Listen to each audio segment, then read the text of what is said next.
All right. Welcome, everyone, to the Innovative Seller Summit. I am super excited for today and super excited for all of the knowledge that we are going to share over the course of this. We have lined up some really amazing conversations, and I'm excited for us to start this journey. Many of you may have been following my content for some time. I started posting on LinkedIn back in 2018.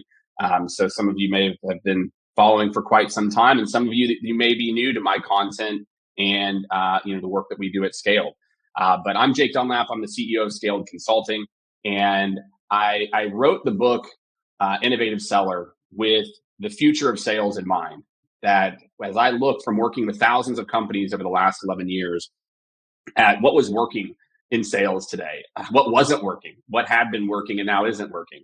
I tried to distill down everything in my brain and our consultants' brains into the book and now into the community and into the summit and the topics that we're going to cover today. So I'm very excited for all of you, whether you're watching this live, whether you're watching this recorded later, to start this journey with me. Today should be interactive. So you should be, feel free. And again, if you're a member of the community and you're watching this after, you can post your questions in the community or go take a look if people have answered them. If you're joining me live now, which I see a lot of you are, feel free, drop your questions in there. Be specific. I always tell people in these sessions, be selfish and get what you want out of it as well. So I'm going to kick things off today and really just try to introduce everyone to the concepts of the innovative seller. I mentioned a little bit about, for me, this is really a labor of love. If you know me, I am very passionate about sales. And it's certainly something that I, take a lot of pride in.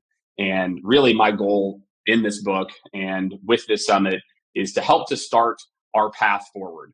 The book, if you haven't pre-ordered, if you're here, you've probably already pre-ordered. You can you'll get that book here in the next couple of weeks, which is exciting. But many of you probably already have it because you're watching this recorded. And I'm excited to start this journey with you. So without further ado, I'm going to jump into it. So, whenever I started to think about the path forward, I started to think about, okay, what are companies doing that are winning today, right? And consistently what we see is that the companies that are innovating, right? You can talk about the word modernize and you can talk about, being in front of the curve, but truly the word innovative, speaks to me because innovative to me is the accumulation of not just where the ball is going, but also how we're going to evolve to meet the market where it is. It's not just new trends or exciting things. It's how you innovate the way that you build and scale and do your job. And in sales in particular, I thought, hey, we're in need of a refresh here. And I thought that this would be a good level set for everyone just to understand when previous sales methodologies were launched. And by the way, I want to be very clear. All of these methodologies have some tremendous value to them, right? A lot of these, again, there's principles and details that are beyond applicable and still very important. But I want us to really think, how much has our consumer buying changed even since 2011, right? Amazon Prime, Netflix streaming, right? Instagram, TikTok, like all these different ways that we consume information, get access to information. All of these things have evolved so much, specifically, if you think over the last, 12, 13 years, but specifically in the last, 5 or 10. But what about B2B sales? Has B2B sales really evolved? Are we doing a better job of meeting customers where they're at? Are they vetted, right?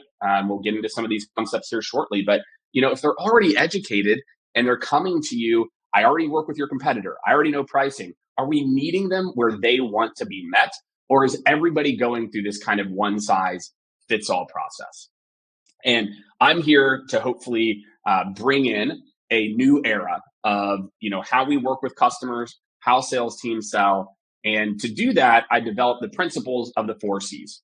So the 4 C's, for anybody who, again, is following my content in particular, the 4 C's are really, what I feel are the easiest ways to articulate. If you're sitting out there, if you follow my content, I'm a tactical guy.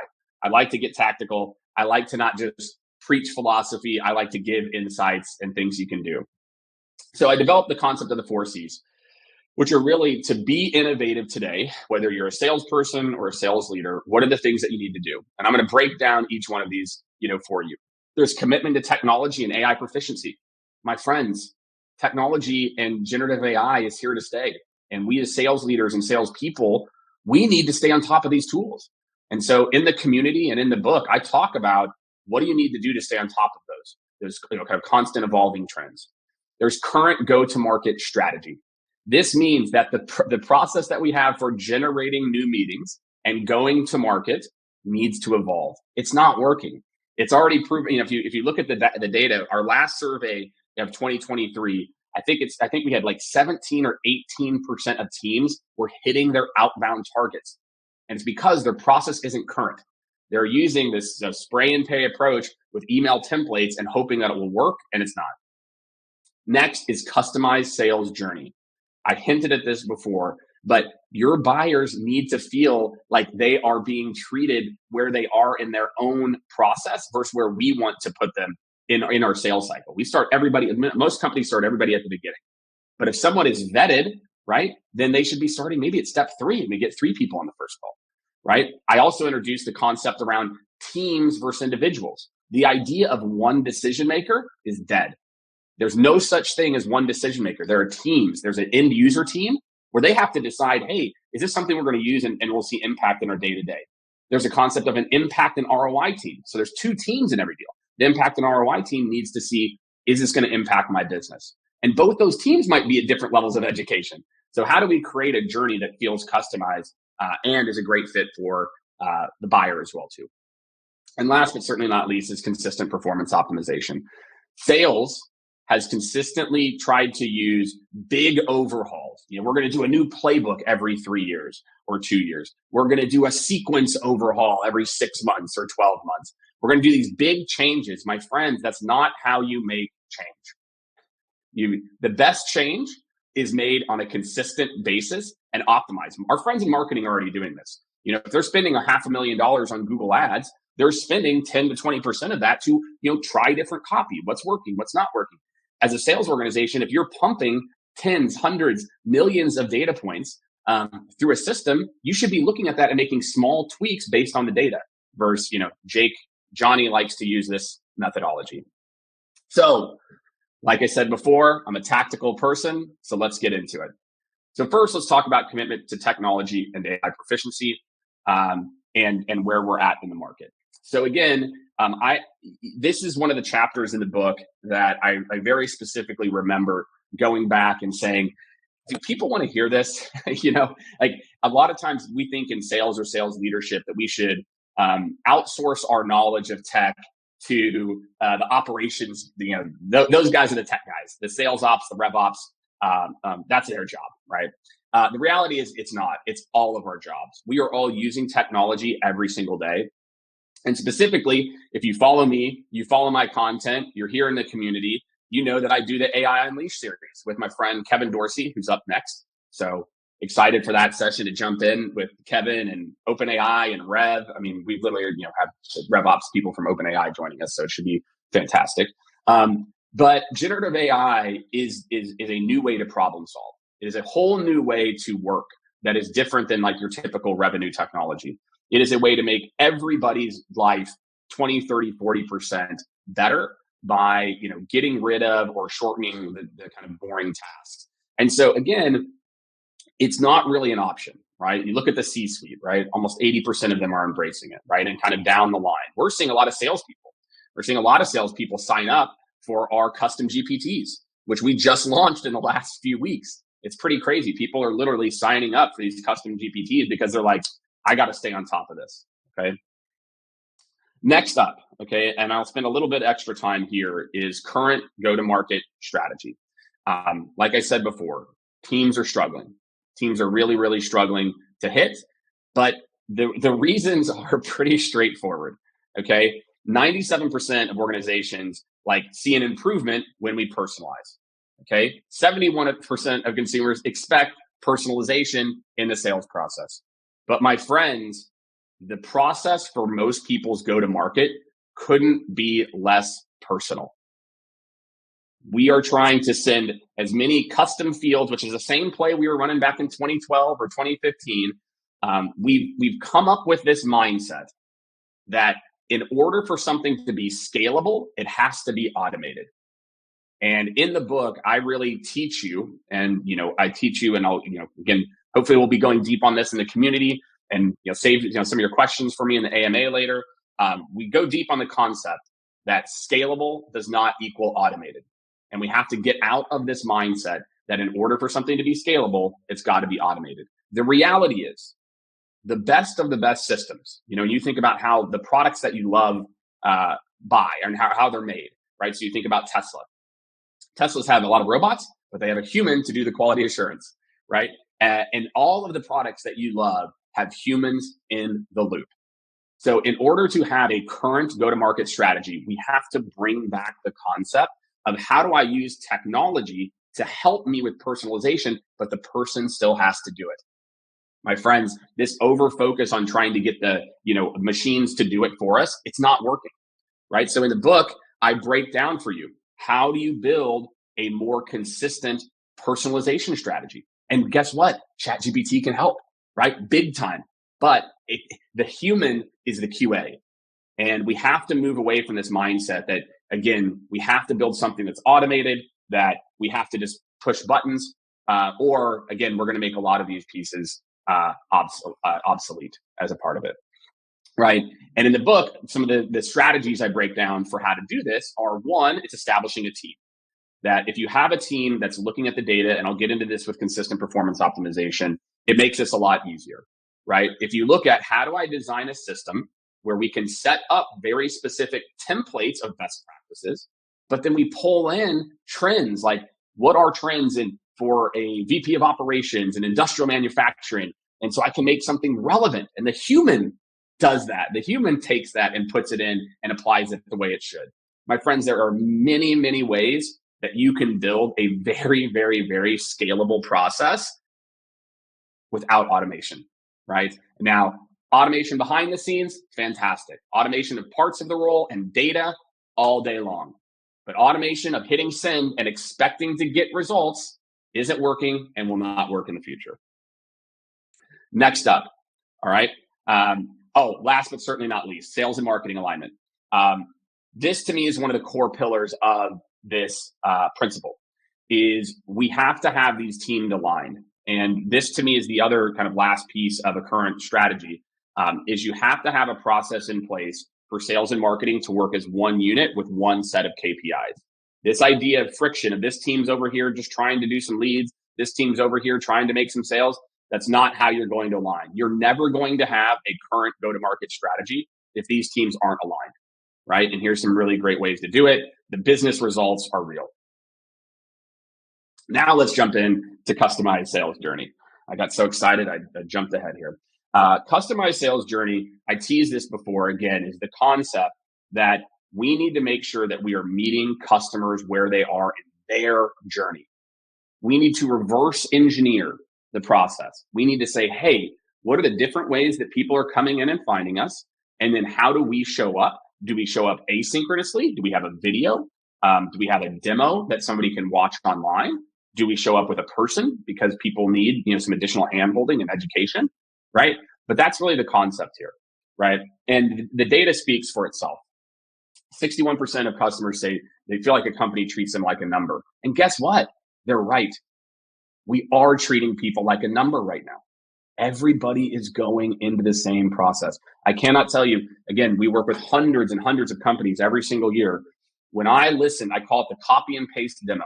When I listen to the typical demo that a rep is giving, I could copy and paste it to the call before and the call before and the call after, and they would all sound the same. My friends, in today's day and age, whenever we see an ad, when we see something, we expect to have a personalized experience. We expect it, right? You expect that the homepage to give you the right reviews because it knows the books that you like, right? And the right product mix because it knows the types of products that you buy. We are used to a personalized experience. In B2B sales, we've got to change this, right? And again, my guess is many of you are nodding your head, especially if you've been a buyer. If you've been a buyer out there, and I am as a CEO, I feel like this. I'm like, is this person listening to me? Like, I think buyers are more frustrated really, than they've ever been. So what do buyers want, right? So if we think about like, okay, I feel like a number. More and more want virtual interactions.